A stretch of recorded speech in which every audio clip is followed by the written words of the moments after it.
இப்ப நம்ம பார்க்க போறது வந்து பெர்ஃபார்மன்ஸ் டெஸ்டிங். பெர்ஃபார்மன்ஸ் டெஸ்டிங்னா, நம்பர் ஆஃப் யூசர்ஸ் வந்து அட் அ டைம் ஒரு வெப்சைட்ல லாகின் பண்ணும்போது, அந்த வெப்சைட் எப்படி பிஹேவ் பண்ண போகுதுன்னு பார்க்கிறது தான் பெர்ஃபார்மன்ஸ் டெஸ்டிங்.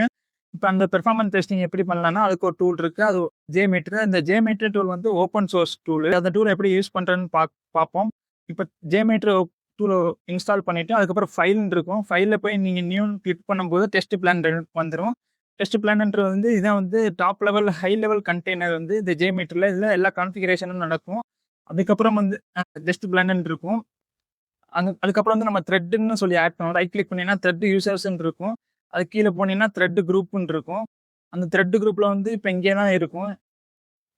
எவ்வளோ யூசர்ஸ் வந்து நம்ம குடுக்கலாம். அப்ப வந்து ஒரு வெப்சைட்க்கு வந்து 5 யூசர்ஸ் வந்து அட் அ டைம் லாகின் பண்றாங்க குடுக்கலாம். அதே மாரி இந்த ஒரு ஒரு வெப்சைட்ன்னு எடுத்தீங்கன்னா, அந்த ஹோம் பேஜ் வந்து எத்தன வாட்டி ரன் பண்ணலாம், எத்தன வாட்டி ரன் ஆகும்னு சொல்லிட்டு அது இங்க நம்ம குடுக்குறோம். இப்ப இங்க வந்து 3 டைம்ஸ்ன்னு குடுக்குறோம். தென் வி ஹேவ் டூ அதுக்கப்புறம் வந்து சாம்பிளர் ரைட் கிளிக் பண்ணீங்கன்னா, சாம்பிளர்ன்னு இருக்கும். சாம்பிளர்னா வந்து இப்ப ஒரு யூசர் வந்து ரெக்வெஸ்ட் எவ்வளோ நேரத்துல எவ்வளோ ரெக்வெஸ்ட் எவ்வளோ டைம்ல வந்து குடுக்குறாங்க. ஒரு யூசர் 1 எவ்வளோ குடுக்குறாங்க, யூசர் 2 எவ்வளோ குடுக்குறாங்கன்னு சொல்லி நம்ம குடுக்கணும். அதுல வந்து பார்த்தீங்கன்னா, இங்க வந்து சர்வர் நேம்ன்னு இருக்கும். இப்ப அங்க வந்து நம்ம போய் வந்து ஒரு வெப்சைட் எடுத்து பண்ணி பார்க்கலாம். இப்ப இந்த வெப்சைட் எடுத்துக்கிறோம். இந்த வெப்சைட் எடுத்துட்டு நம்ம கிளிக் பண்றோம். இந்த வெப்சைட்ல வந்து இந்த ஐ இந்த இத வந்து காப்பி பண்ணி, இந்த சர்வர் நேம், ஐபி இத வந்து நம்ம அந்த வெப்சைட்டோட இத வந்து குடுத்துடுறோம். குடுத்துட்டு இது வந்து நம்ம இந்த மாரி அந்த வெப்சைட்ல இருக்க அந்த ஐபி அட்ரஸ் குடுத்துடுறோம். குடுத்துட்டு வந்து அதுக்கப்புறம் மறுபடியும் த்ரெட்ல போய் நம்ம ரைட் கிளிக் பண்ணி ஆட் குடுத்து லிசனர்ஸ்ன்னு குடுக்குறோம். லிசனர்ஸ்னா நம்ம எத்தன யூசர்ஸ் பண்றாங்க அத வந்து நம்ம பார்க்கறதுக்கு. நான் இப்ப வந்து வியூ ரிசல்ட் 3ன்னு குடுக்குறேன்.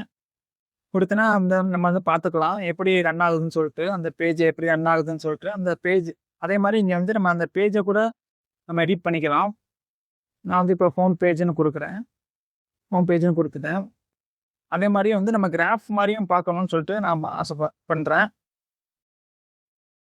அதே மாரி இங்க வந்து டேபிள்லயும் பார்த்துக்கலாம். அந்த எப்படி சாம்பிள் வருது, நம்ம எவ்வளோ ரெஸ்பான்ஸ், லோட் டைம் எப்படி வருதுன்னு சொல்லி நம்ம பார்த்துக்கலாம். இப்ப எல்லாத்தையும் பண்ணிட்டு, இப்ப நம்ம வந்து சேவ் பண்றோம். சேவ் பண்ணிட்டு ஹோம் பேஜ் டாட் இதுன்னு சொல்லி நான் சேவ் பண்ணிடுறேன். இப்ப நம்ம சேவ் குடுத்துட்டேன். சேவ் குடுத்துட்டு இப்ப வந்து இங்க வந்து ரன்னுன்னு இருக்கும். இப்ப ரன்னுன்னு குடுத்தோம்னா, இப்ப வந்து நம்ம வந்து ரன் பண்ணா அது ரன் ஆயிரும். நம்ம வந்து இங்க வியூ ரிசல்ட் டேபிள்ல வந்து அந்த ஹோம் பேஜ் வந்து எத்தன தடவ ரன் ஆகும்னு சொல்லிட்டு நம்ம குடுத்துருக்கோம். 3 டைம்ஸ் குடுத்துருக்கோம். 3 டைம்ஸ்னால வந்து அதுல வந்து காமிக்குது. த்ரெட் வந்து ஒரு யூசர் வந்து எவ்வளோ user 1 to 4 load time, connect time, latency, size, sent bytes எல்லாமே காமிக்குது. எரர் கவுண்ட் பார்த்தீங்கன்னா 0ன்னு காமிக்குது. அதே மாரி சேர்த்து டேபிள்ல பார்த்தீங்கன்னா, நம்ம 10 யூசர்ஸ் குடுத்தனால வந்து 10 யூசர் காமிக்குது. ஸ்டேட்டஸ் காமிக்குது. எவ்வளவு பாஸ் ஆயிருக்கு, எவ்வளவு ஃபெயில்ட் ஆயிருக்குன்னு சொல்லி அதுவும் காமிக்குது. நம்ம இதுவும் பார்த்துக்கலாம். நம்ம அடுத்தடுத்து போற வீடியோல நம்ம வந்து நல்லா இத பத்தி ரன் பண்ணலாம். Thank you.